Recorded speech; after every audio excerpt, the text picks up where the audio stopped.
Salut à tous. Alors, je fais cette petite vidéo, ça va aider certainement quelques personnes à partager parce que vraiment ça peut être dangereux. Eh ben écoutez, on a eu un petit souci avec une bouteille en targaz. Alors j'imagine que ça peut arriver sur les autres.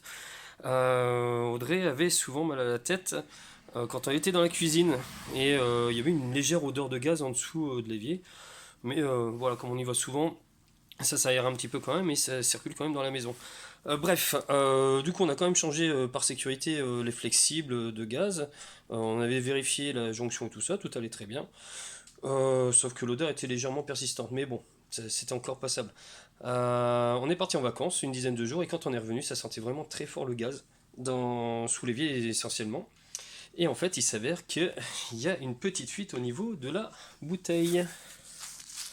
Alors, eh ben ça, je me suis dit, bon, de toute façon, quand on l'a sorti dehors, j'ai senti, et ça sentait encore le gaz, donc bon, là, il y a un moment donné, il n'y a plus de doute.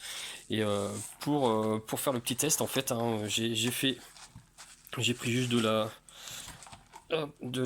la mousse, hein, tout bêtement, et à un moment donné, on va voir des petites bulles qui vont apparaître, qui vont, si elles veulent bien venir, elles vont arriver, et on va voir, ça va faire... Bon, c'est un petit peu long au départ, parce que là, j'en ai peut-être mis un peu beaucoup. Mais après, quand on va voir les bulles apparaître,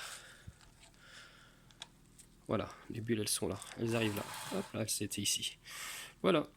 Donc en fait, c'est une toute petite fuite, c'est pas grand chose, mais c'est déjà trop. Et quand ça se cumule en dessous de l'évier, j'imagine que il y a plus, il y a plus beaucoup de, il y a plus beaucoup d'air et qu'une petite flamme, ça suffira peut-être à faire péter un petit peu quand même, hein.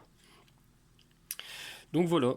Donc si ça peut aider certains, c'est une bouteille qu'on va rendre nous à Auchan. On a téléphoné en Targaz, fuite bouteille, vous avez un numéro de téléphone pour fuite bouteille.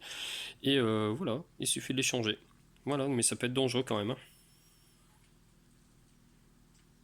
Et là, ça y va, hein. Vous voyez la bulle? C'est grosse, grosse, grosse.